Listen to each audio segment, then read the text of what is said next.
sampah-sampah yang ada di bawah meja. Lalu itu bajunya, masnya ayo itu dirapikan terlebih dahulu. Baik, sudah semua ya. Assalamualaikum warahmatullahi wabarakatuh. Sebelum memulai pembelajaran pada pagi hari ini, alangkah baiknya kita berdoa terlebih dahulu. Ayo ketua kelas, dibimbing doanya.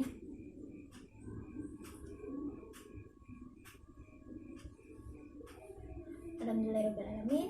Pada pagi hari ini kita masih bisa berkumpul di sini untuk melaksanakan pembelajaran akidah akhlak kelas 11 ya. Ini materi yang terakhir ya.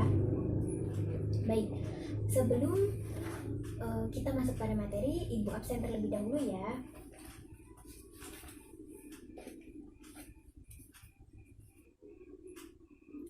Lala Yana Awanda, Risa Setiawan, Laila Nur Hanifah, Nurisa, Nana Uswatun. Alhamdulillahirobbilalamin hadir semua ya pada pagi hari ini. Nah, sebelum kita masuk kepada materi, kita akan mengulang materi yang sebelumnya. Kemarin tentang apa? Ya, kemarin tentang perilaku tercela. Nah, perilaku tercela itu ada apa aja sih? Iya benar, licik yang pertama. Yang kedua, ada yang masih ingat? Iya, tamak. Yang ketiga, ya, zalim. Yang keempat, diskriminasi. Apa sih yang dimaksud dengan licik itu? Ya, akal yang buruk. Licik itu akal yang buruk yang tidak boleh kita lakukan kepada orang lain karena dapat merugikan. Sedangkan yang kedua,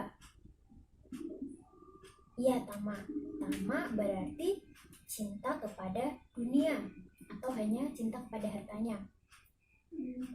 Nah, cintanya ini terlalu berlebihan, jadi Allah tidak menyukai orang yang tamak. Yang ketiga, zalim. Apa sih yang dimaksud dengan zalim?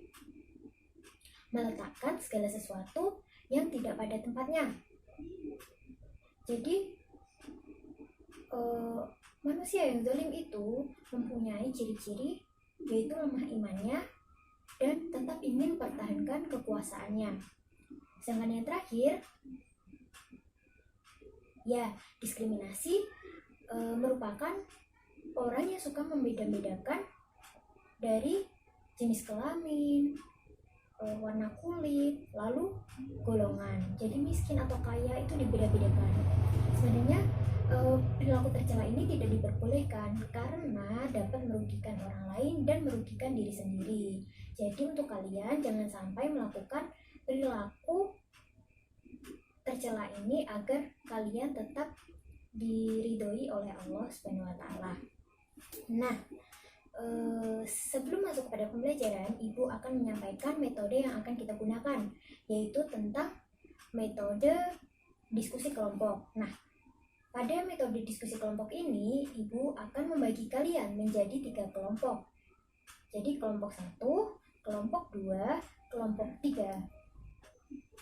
Nanti setiap kelompok akan memiliki 5-6 anggota kelompok. Jadi kalian harus mendiskusikan materi yang akan Ibu berikan kepada kalian untuk dipresentasikan di depan teman-teman kalian. Baik. Nah, sebelum kita masuk kepada materi, coba deh amati gambar yang ada di samping. Ini gambar apa sih? Ya, ini gambar menjenguk orang sakit. Lalu apa hubungannya dengan materi yang akan Ibu sampaikan ini?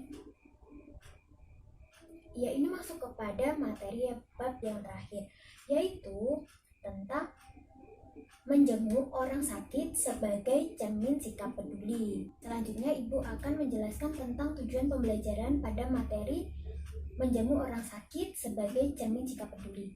Jadi, tujuan pembelajaran yang pertama, yakni peserta didik diharapkan dapat menghayati hikmah dan pentingnya mengunjungi orang yang sakit.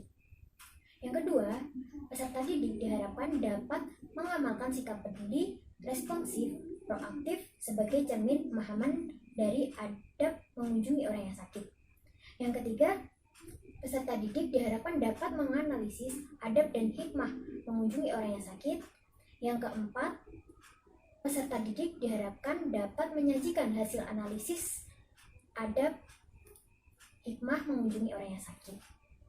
Jadi itulah tujuan pembelajaran pada materi ini. Sekarang kita akan masuk kepada apa saja sih adab yang harus kita lakukan untuk menjenguk orang yang sakit. Jadi untuk mengunjungi orang yang sakit ini kita punya adab-adab agar lebih sopan dan bisa dihargai oleh orang lain. Jadi tidak menyakiti hati orang yang sakit ya. Yang pertama adalah niat yang ikhlas dengan tujuan yang baik. Jadi kita harus memiliki niat dan tujuan yang baik. Yang kedua, memperhatikan waktu, situasi, dan kondisi. Sedangkan yang ketiga, memberi salam sambil mengulurkan tangan dengan ramah. Yang keempat, menunjukkan sikap kepedulian dengan menanyakan kondisinya. Yang kelima, mendoakan orang yang sakit. Jadi orang yang sakit itu didoakan dengan baik agar mereka cepat sembuh. Yang keenam adalah menundukkan pandangan, tidak menatap dengan tajam. Yang ketujuh, santun dalam berbicara. Yang kedelapan, responsif, tanggap terhadap apa saja yang dibutuhkan oleh orang yang sakit. Misal, orang yang sakit membutuhkan minum, kita harus membantunya. Terus, misalnya orang yang sakit ini minta dipanggilkan oleh dokter, kita juga harus responsif dong. Kita harus tanggap terhadap apa yang diinginkan oleh orang ini. Yang ke-9 adalah memotivasi agar orang yang sakit ini lekas sembuh. Yang ke-10, melarangnya berharap kematian dan ucapkanlah semoga Allah memberikan yang terbaik untukmu. Yang ke-11, menasihatinya agar dia selalu sabar. Yang ke-12 adalah membimbing dan membantu talqin. Dan apabila orang yang sakit ini akan menemui ajalnya, maka kita harus membantu membimbingnya untuk mengucapkan kalimat syahadat dan disunahkan untuk membaca Yasin agar Allah mengampuni dosa-dosanya. Yang selanjutnya adalah tidak membeda-bedakan keadaan. Jadi keadaan apapun, jika kita melihat orang yang sakit ini, berarti kita harus tetap berusaha untuk tidak membeda-bedakan. Yang terakhir adalah hendaknya membawa buah tangan agar orang yang sakit ini tetap mempunyai semangat untuk bisa sembuh dan lekas sehat kembali. Untuk sebab yang kedua, yakni tentang hikmah menjenguk orang yang sakit. Nah, untuk menjenguk orang yang sakit ini sebenarnya merupakan anjuran dari Rasulullah SAW. Nah, menjenguk orang yang sakit ini merupakan kepedulian terhadap sesama. Jadi, kita sebagai manusia, kalau kita peduli terhadap orang lain, kita harus berusaha menjenguknya agar mereka juga mengetahui bahwa kita sebagai tetangganya, temannya, sebagai saudaranya, kita itu peduli terhadap mereka. Bagi orang yang mengunjungi orang yang sakit ini mendapatkan kemuliaan dari Allah, yakni telah dijanjikan pahala yang banyak dan ganjaran yang besar bagi orang yang menjenguk orang yang sakit.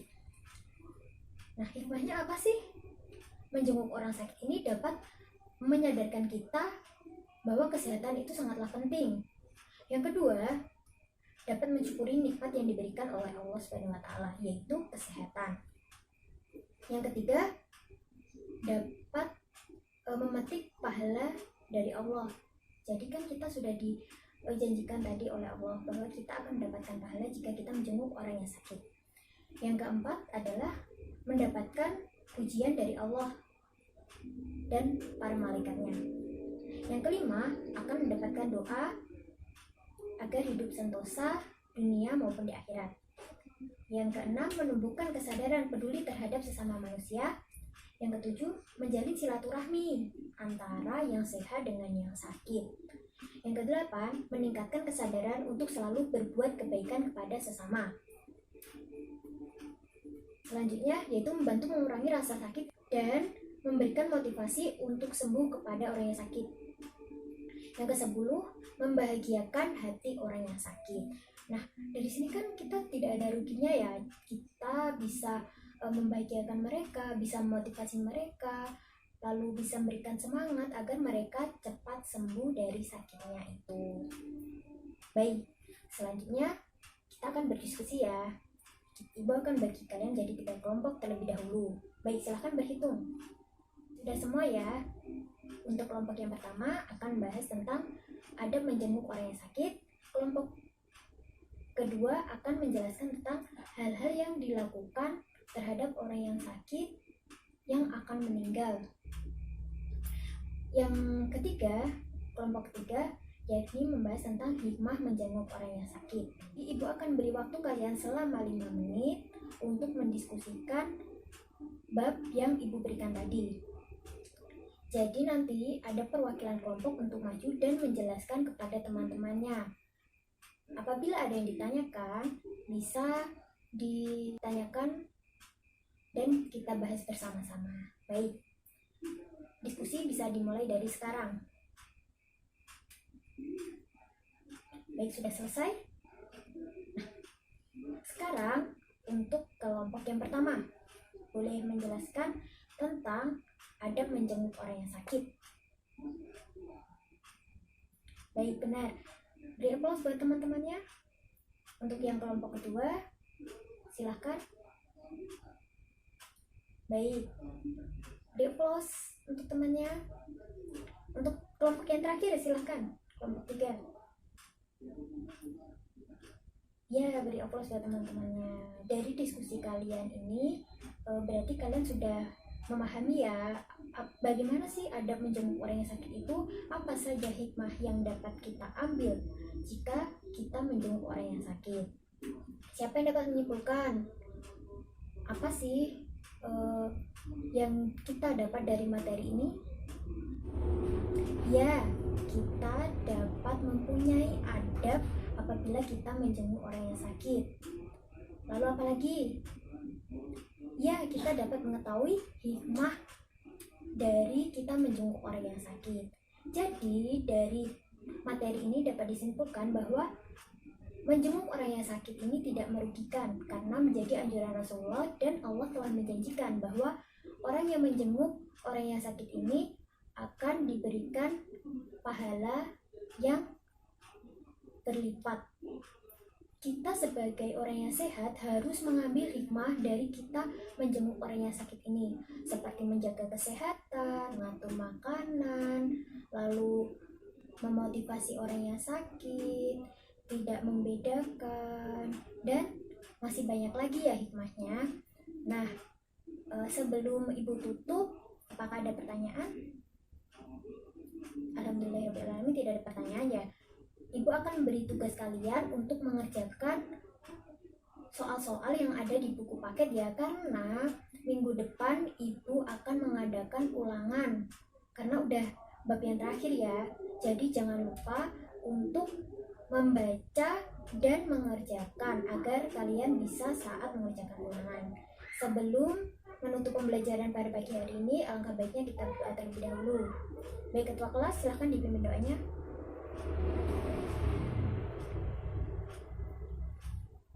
Alhamdulillahirrahmanirrahim. Semoga ilmu yang didapatkan bermanfaat. Wabillahi taufiq wal hidayah. Wassalamualaikum warahmatullahi wabarakatuh.